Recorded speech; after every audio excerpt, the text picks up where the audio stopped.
day of May 2025. Welcome to Newswatch on Hope TV, the station where you look and live.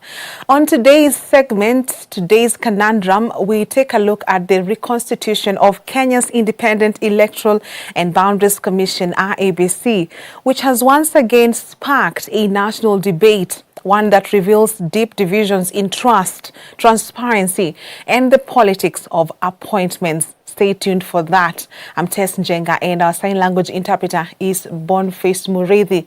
Let's take a look at the day's news. Now, the Evangelical Alliance of Kenya has lauded the IEBC selection panel for giving the country a constituted IEBC in what they have termed as difficult circumstances. Addressing the press, EAK Secretary General Reverend Tess Njenga has urged Parliament to address concerns raised by critics of the new IEBC commissioners. Sit-and presiding bishop has also weighed in on the opinion, or rather opposition, noting that it is now in government's hands, cannot exercise its mandate. Meanwhile, EAK has pledged to work with the IEBC and offer them support to deliver their mandate. We have gone through in order to get the new officials. If there are issues arising as a result of the individuals who are actually appearing on the list, whether as the chairman or the commissioners, we still do have a process to go. And the process that we have to go is the parliamentary process, where they should vet and check all the details so that they can either affirm or dismiss some of the individuals whose names appear on that list.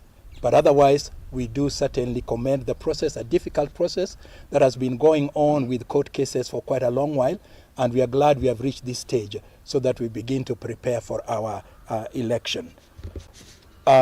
In terms of the weakening of the opposition, I think in our statutes, the government statutes, it's expected that we do have a strong opposition that can speak, raise issues with the governance matters.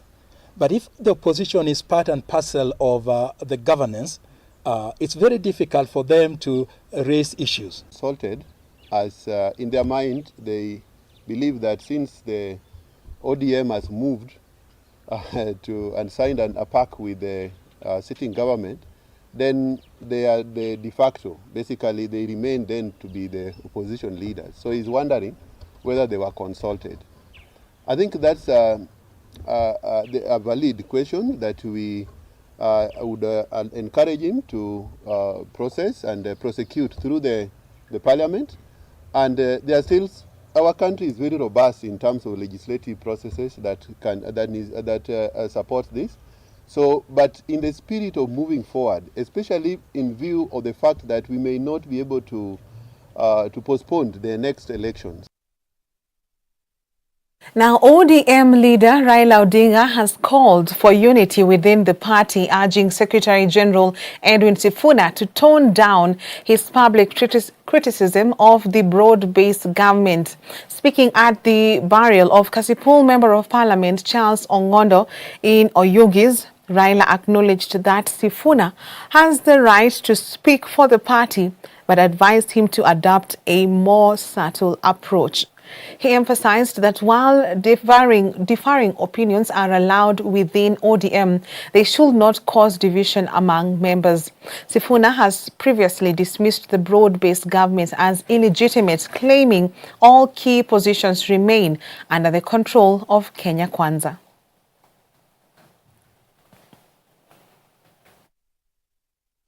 We, as members of ODM, must remain steadfast, and we must work to unify ODM as a strong political party.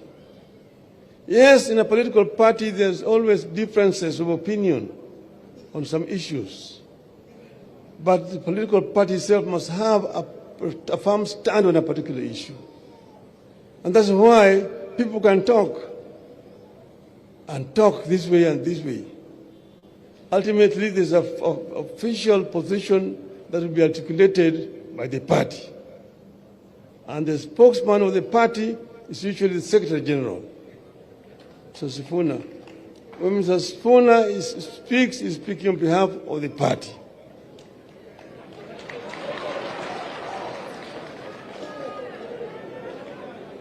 But then, Mr. Sifuna, saa ingine hapana kwa chungu sana.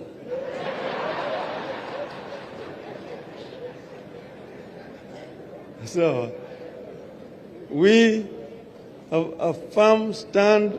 We have an arrangement with Kenya Kwanza, and we put it in black and white. And there is a 10-point agenda, which is in the memorandum that we signed. And we want that to be fully implemented. I want to thank our members who have joined the government and are working there. We will give you all the support that we need to be able to discharge your duties properly. Emotions ran high in Oyugis, Homa Bay County as political leaders paid tribute to the late Kasipul Member of Parliament Charles Ongondo Were during his funeral. Boyd Were, son of the late Kasipul Member of Parliament, in his tribute said that the family will not be cowed by fear, declaring that the killing was meant to break them but has only made them stronger.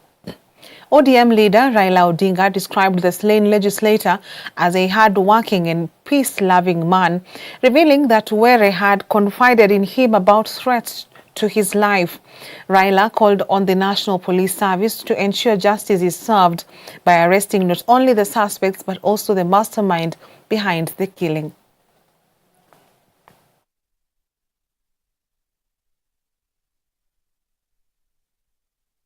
President William Ruto says the government is strengthening public health systems and disease surveillance through strategic investment and partnerships. Speaking at State House, Nairobi, where he handed over disease surveillance vehicles to all 47 counties, the president said digitized integrated systems and targeted training have improved early detection across the country. He also urged more Kenyans to register with the Social Health Authority as part of efforts to roll out universal health coverage, saying so far over 20 million Kenyans are enlisted under the scheme. We have allocated sufficient resources to fully fund primary health care, ensuring all registered Kenyans can access primary health care services free, fully paid for by SHA. Public health facilities at level 2, 3, and 4, along with SHA contracted hospitals, should not charge Kenyans as SHA is settling payments promptly. When I say promptly, every 14th of every month, we settle bills for the month, the previous month, every 14th. So next week, we will be settling all the bills for April. We have done so for March. There are only remaining a few cases where there are issues that needs to be sorted out, either between the facility and SHA or between the facility and the hospitals. So we will continue to refine the payment model to make sure that we pay for services rendered. We also have embarked on a nationwide initiative to improve the availability of essential medicines in our health facilities, ensuring that Kenyans can access the medication they need at health facilities nearest to them. To support this effort, KEMSA is being repositioned to play a central role in strengthening the medical supply chain. This is part of our broader commitment to lowering healthcare costs and enhancing access to quality care. And on that note, let's take a short break. On Newswatch tonight, we have plenty more stories coming up on the other side.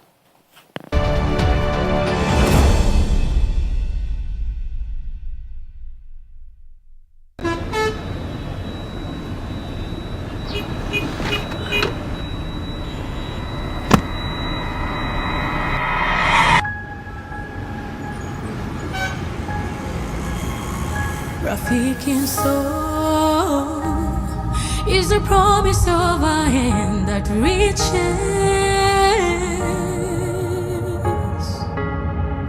and goes beyond watangaza tumaini kote.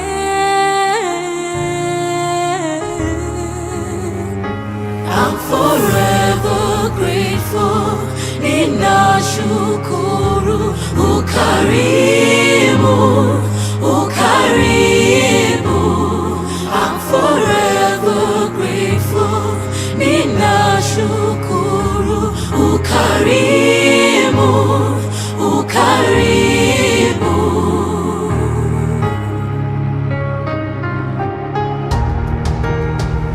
Rafiki soul is a promise of a hand that reaches and goes beyond watangaza tumaini kote. I'm forever grateful, ninashukuru ukarimu, ukarimu. I'm forever grateful, ninashukuru ukarimu, ukarimu. Rafiki msoul. Friends of Hope, keeping hope alive.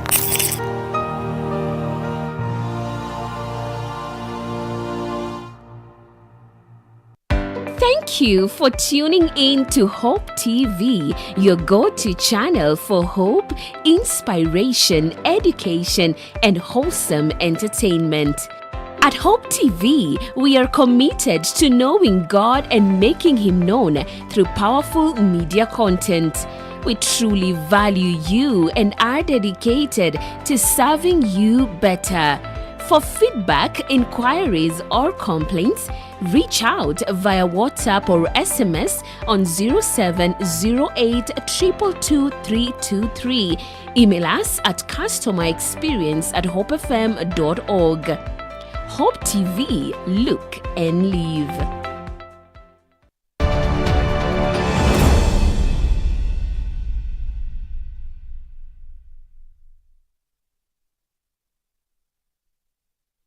Welcome back.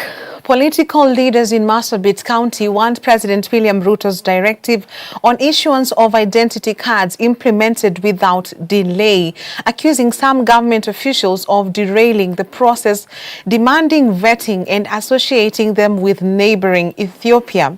According to the leaders, the president's directive was expressed and should not be questioned, asking the government officials to work closely with community leaders who know what's best for their members. There is also a push to have Form 4 leavers issued with identity cards as they complete their studies as one of the ways to show up numbers.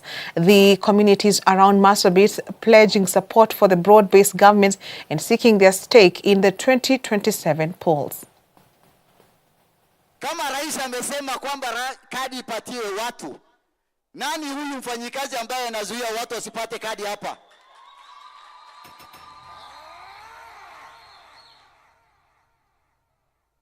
Hiyo ni kukataza rais yetu asipate kura.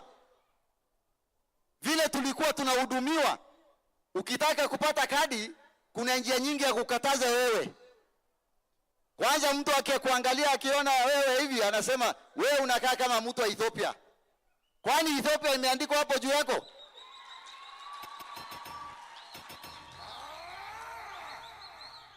Ama umeshika hiyo mtu akiwa na ID card ya Ethiopia ndio unasema yeye ni mtu wa Ethiopia? Saa zingine wanasema wanaangalia hii vaccination ya TB, BCG.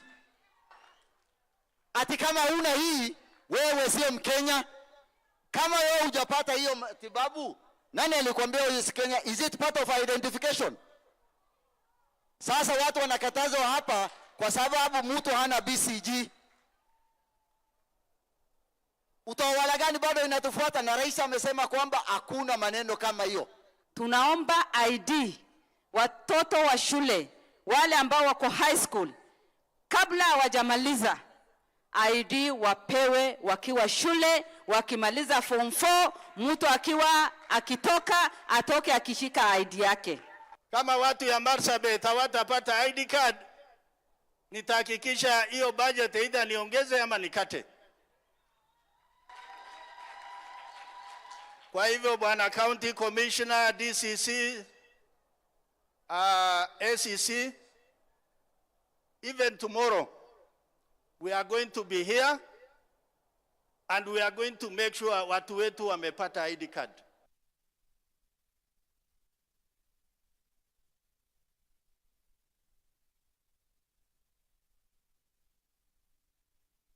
Now, the government has declared war on drug cartels involved in planting cannabis sativa, also known as bang, within Mount Kenya forest.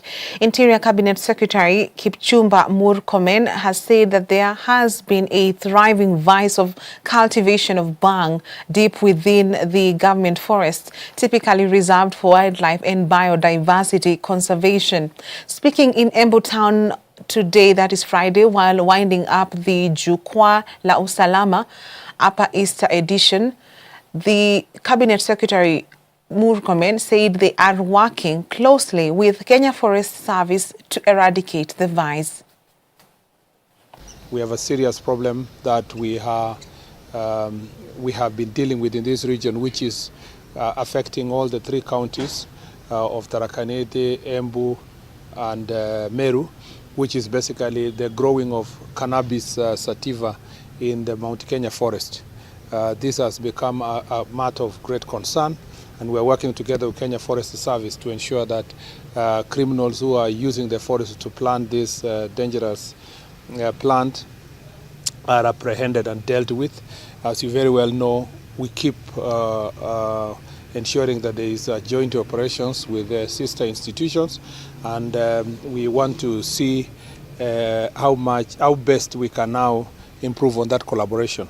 We are also going to look at ourselves, because we are getting feedback from Wananchi that some of our officers are also aiding and abetting this alcohol business, and we want to hear the feedback from Wananchi. And as I have said before, every public officer, whether police officer, whether a chief, whether assistant chief, who involves themselves in any kind of crime does not get the support and the protection of the ministry. It is a huge relief for sickle cell disease patients in Kisumu County as the Victoria Annex Hospital reopens its doors. Residents have welcomed the move, saying it will greatly improve access to emergency services and essential medication for those living with the condition. Speaking to the media, several citizens commended the county government for the initiative, describing it as a major step towards better healthcare delivery. The reopening is expected to ease pressure on other health facilities and bring services closer to those in need. Today we are proud to reopen the Victoria Annex, a facility that has been renovated and the purpose to meet the challenges we recently face and currently face. This facility symbolizes progress and demonstrates what is achievable when we plan, listen and take action. One of the key features of the Annex will be its role as a dedicated sickle cell disease management center. This is a significant moment for us, as many are aware of the profound impact sickle cell disease has on our region. Kumekuwa na nafuu, because Kenya nimeona hapa itakuwa usaidizi kubwa kwetu.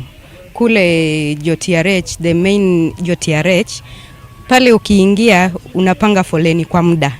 Na hapa kama leo tumefunguliwa mahali pa sickle cell, unaingia tu na unaona daktari. At least tutakuwa na nafuu. At least ukikuja ukiwa na crisis, uko sure utatibiwa haraka. Nashukuru sana kwa kuweza kufunguliwa katika hospitali ya Victoria Annex. Kwa kuwa tumekuwa na shida ya kupata madawa, unapata kwamba madawa ya kutumia kwa watoto ambao wako na sickle cell inakuwa gharama mno. Kwa hivyo tunashukuru sana ya kwamba hospitali hii inapofunguliwa tunaenda kupata madawa ya hydroxyurea ambayo is more expensive kushinda paludrin folic. Kwa hivyo tunapofunguliwa tunaenda kupata madawa kwa bure.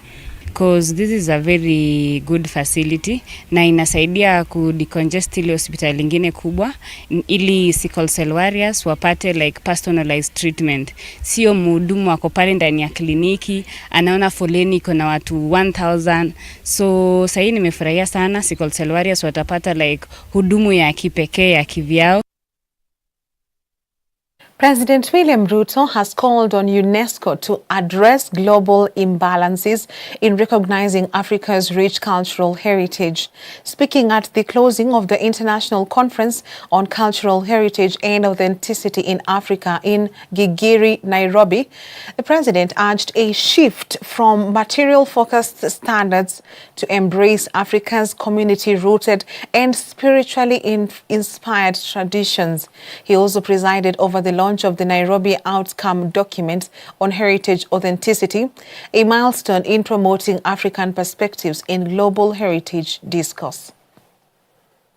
This distinguished gathering has drawn global attention, bringing together heritage experts, practitioners, diplomats, policymakers, scholars, and community leaders to exchange research, experiences, and insights.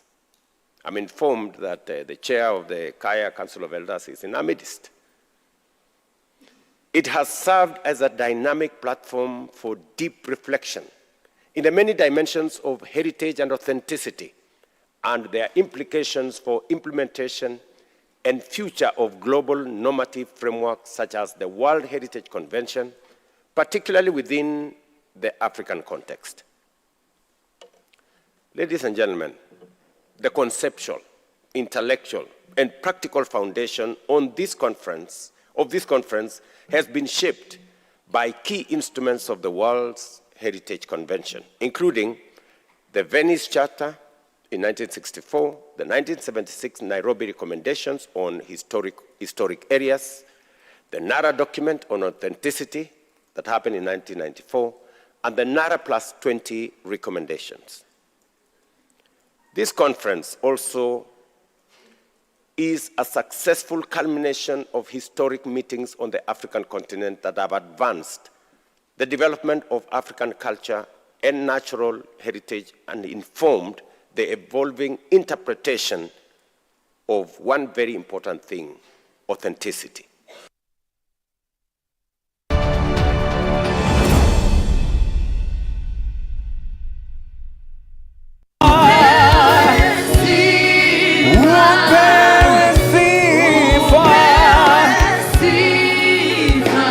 Join Baraka Band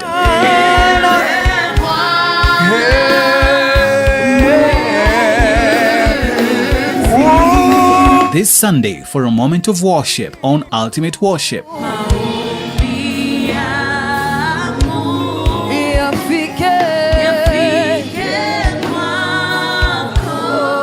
From 7 a.m. to 8 a.m. and repeat from 6 p.m. to 7 p.m.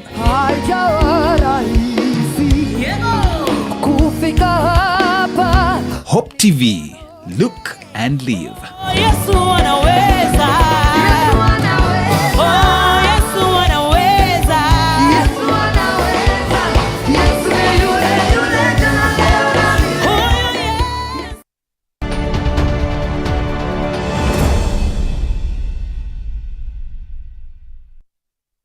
Welcome back in business. President William Ruto has reaffirmed his government's commitment to working with the private sector to grow local businesses and make them more competitive. Speaking during a meeting with members of the Kenya National Chamber of Commerce and Industry at State House, Nairobi, the president said empowering local enterprises will unlock their full potential, spur economic growth, and open up opportunities both locally and internationally. President Ruto also appealed to the chamber to promote savings among small businesses, saying it will help reduce reliance on expensive loans and encourage more sustainable investment. The head of state has also defended his move to privatize sugar mills. Our reform into that space. We are concluding by the end of this week, we are concluding the leasing of all the government-owned sugar factories so that the private sector can bring in capital, they can bring in expertise and help us unlock the potential in that area. We paid, for example, last year, we paid 1.7 billion shillings to government-owned sugar mills to go and pay farmers, to go and pay workers. We are removing taxes on packaging material, and I want to see what that will look like. It is in the current finance bill that we are going to exit all taxes on packaging material. We want to see how you, in the private sector, can leverage on that. We are also removing taxes on even purchases of tea from one company. We were given a very complicated metrics, and we agreed with it by the sugar people. So we have endorsed what you want us to do. I'm expecting results from that sector. We have also straightened the matters at of coffee. We decided to bite the bullet again because that space had been cornered by Safaricom PLC has announced an 11.2% growth in total revenue to 388.7 billion shillings for the financial year ended 31st March 2025, with net income also accelerating by 10.8% to hit 69.8 billion shillings. The telco says results were achieved through sustained innovation across the telco's product portfolio, expansion in Ethiopia, and continued support to communities by investing more than 18 billion shillings in education, health, environment, and economic empowerment initiatives over the last 5 years, impacting over 13 million lives. According to Safaricom CEO Dr. Peter Mdegwa, the strong set of results reflect the dedication of his team, the loyalty of their customers, and the strength of their strategy. Let us now see how we showed up for our communities. At the heart of our mission is our unwavering commitment to transforming lives, a purpose that fuels every decision that we make.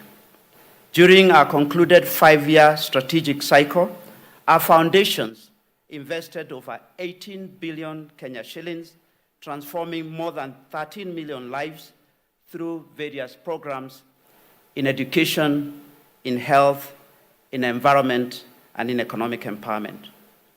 By aligning business goals with community needs, we are accelerating sustainable growth driven by an environmental, social, and governance principles. Let us see how our culture has helped guide our strategy execution. To achieve our transition to a telco, the fiscal year under review has been extremely eventful as we marked major growth milestone as a company. These milestones are the foundation for the solid performance that we're discussing this morning. As usual, just to note that the detailed financial results will be available in our websites right after this session. Now I will talk about a little bit more details of financial performance, the health of the business beyond what you have seen the numbers.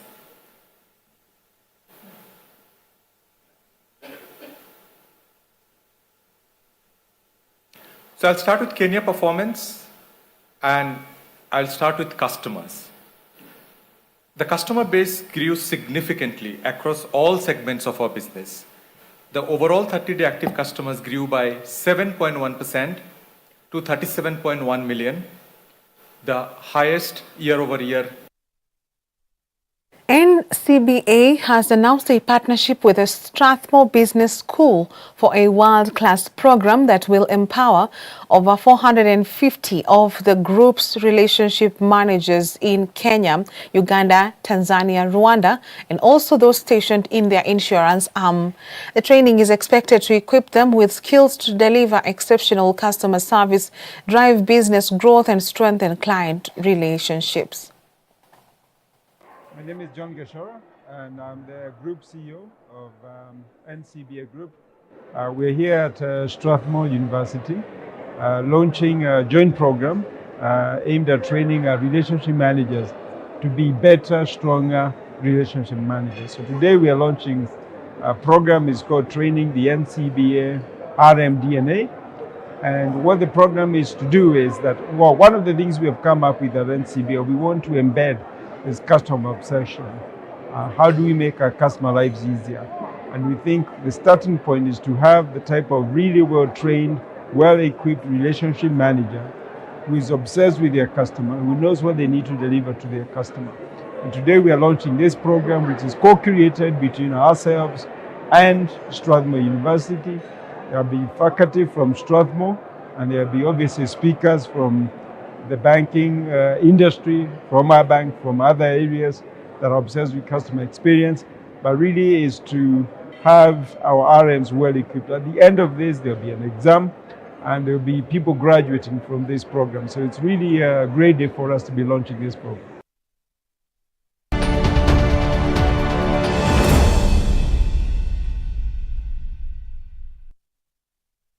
And in sports, Team Kenya are all set for the start of the World Athletics Relay Championships at the Guangdong Olympic Stadium on Saturday afternoon. The team put final touches to their preparations on Friday afternoon, perfecting baton flow and tactics. The quartet of Kelvin Kipkorir, Mercy Okech, David Sanayek, and Mercy Okech will spearhead the Kenyan charge in Heat 4 of the 4x400 meters mixed relay at 2:01 p.m. Kenyan time. They are drawn in lane 6 against powerhouses the USA, South Africa, Australia, and Nigeria.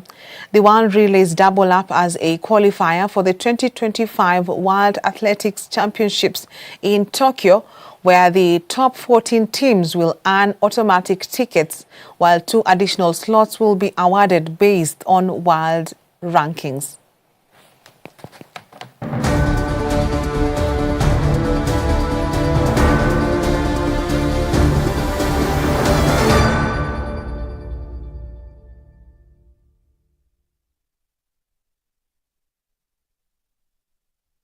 Well, on today's conundrum, we are taking a look at the IEBC integrity test.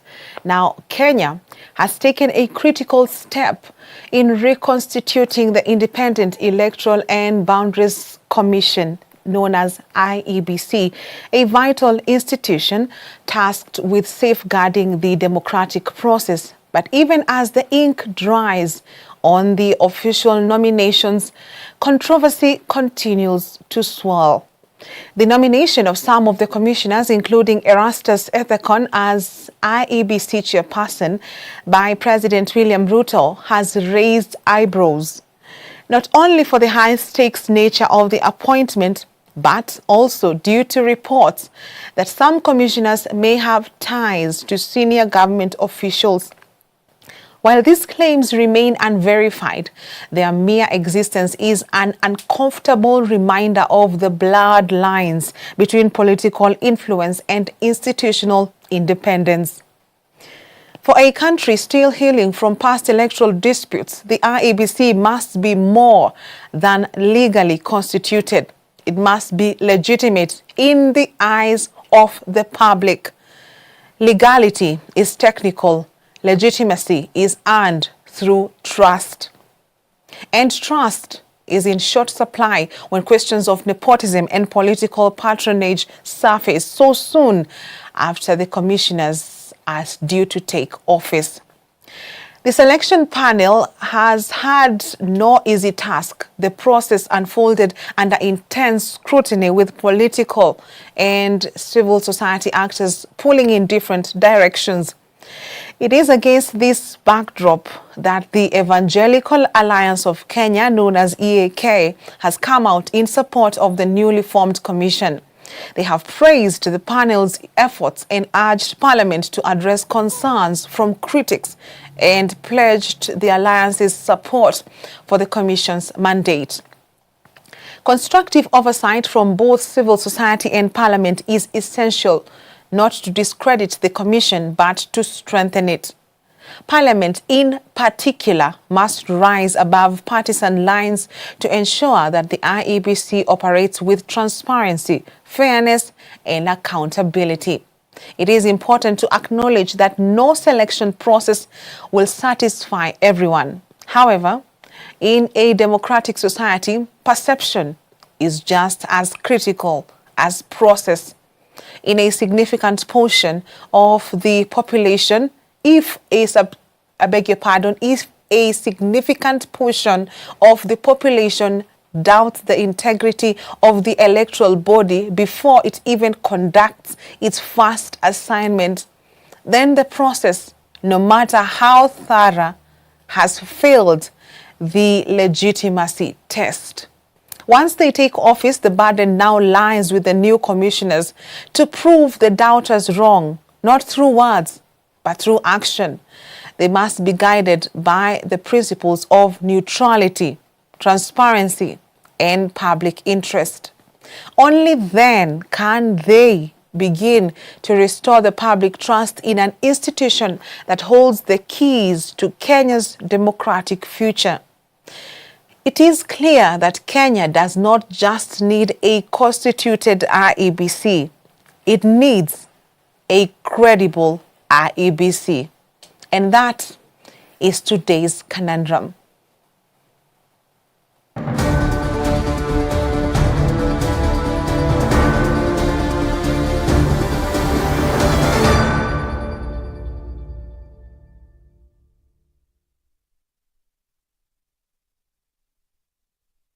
Today's conundrum brings us to the end of our news bulletin this evening.